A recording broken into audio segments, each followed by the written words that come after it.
Hello everyone and welcome back to Clinical Cousins YouTube channel. Today we're going to go over how to recognize a right bundle branch block or RBBB on your patient's EKG. So we need to remember that the right bundle branch innervates the right ventricle of the heart. So basically it provides that normal rapid stimulation that is needed for our right ventricle to contract on time. So basically this right bundle branch specifically innervates the right side of the interventricular septum and also the meat, like the ventricular myocytes of the right ventricle. So if this right bundle branch is blocked for some reason, let's imagine that we just cut it, it means that we have to rely on that slow cell-to-cell depolarization to activate the right ventricle to get it to contract. So imagine that normally our right ventricle is like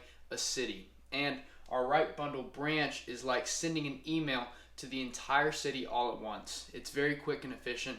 Now if our right bundle branch is blocked for some reason, like if our internet was down, so to speak, then we must rely on one single letter being passed around, being handed to every single cell in the city. So we can see why this would be very, very, very slow, or at least slower than usual.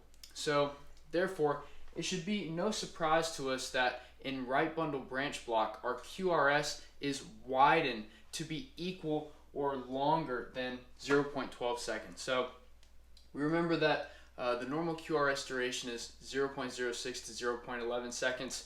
So when we have to do the slow cell-to-cell depolarization, the QRS complex ends up being wider or longer than or equal to 0.12 seconds. So we need to remember that the right bundle branch block means that we have a slow right ventricle depolarization. So because we have a slow right ventricle, we see that the depolarization waves move from the interventricular septum here in a rightward angle. So we're moving from the interventricular septum very, very slowly. We're handing that message off to the right ventricle. This is what keeps our depolarization wave moving slowly rightward. So basically we're going to talk about the right bundle branch block where there is slow cell-to-cell depolarization that's moving rightward. So just remember this because this is going to be the basis for our EKG changes. So this is what changes the shape in our V1, V6, and 1 leads. So normally we know that our V1 lead is staring just a little bit more at the right aspect of our heart, and that the V1 usually has what is called an RS pattern. We know that that's what V1 normally looks like. So it has a small R wave with normally a deep S wave. And we also know with the V6 that there's a normal QRS complex, and the same thing in lead 1. So the V1 lead in our right bundle branch block may appear to have what is called an RSR prime complex. So this is because we have our normal left ventricular depolarization, our first R wave, and this is followed by a repolarization. This is what gives us our S wave.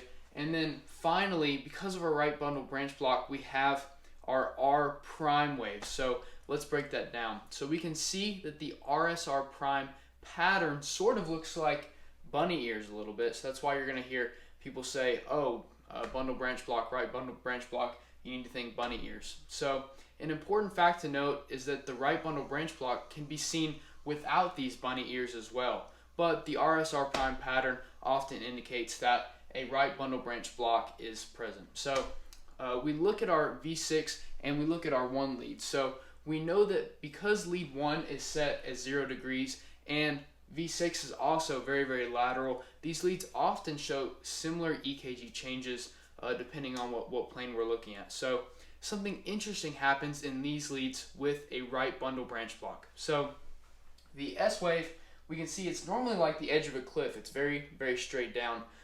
It's very, very vertical. But we know that in right bundle branch block, this will actually become slanted or slurred. So this is due to that pesky right ventricular depolarization, that slow cell-to-cell wave that we talked about earlier. So you can see that here we have a normal QRS complex, and then we see what it would look like in leads 1 and V6. So we can see that the S waves are sort of slurred in this angle. So normally if they're like this, they're a little bit slurred, and this indicates a right bundle branch block. So now let's put it all together.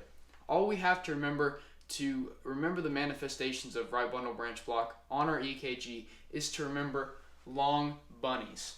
Okay, long meaning a prolonged QRS complex that is greater than or equal to 0.12 seconds. Now bunny meaning that RSR prime complex in lead V1. And lastly, we have our two S's at the end of the word bunny, which means that we have our slurred S waves in leads 1 and V6. So just to recap, if our right bundle branch is blocked, it means that the heart cannot quickly activate the right ventricle.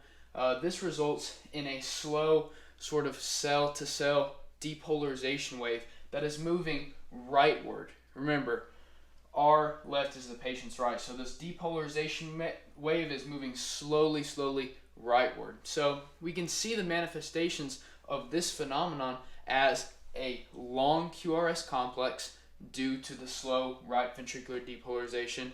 We can see bunny meaning an RSR prime complex in lead V1 due to a slow right ventricular depolarization. And lastly, we have the SS, which stands for slurred S waves in leads 1 and lead V6. So this means that we have sort of a slanted S in leads 1 and V6, so don't get that confused. We have a slurred S wave, which means it's not vertical. It means that it's headed at an angle, and you'll know because this QRS complex will be wide as well. So as always, I hope that you understand right bundle branch blocks just a little bit more after watching this video, and please remember to like and subscribe for more content. Thank you.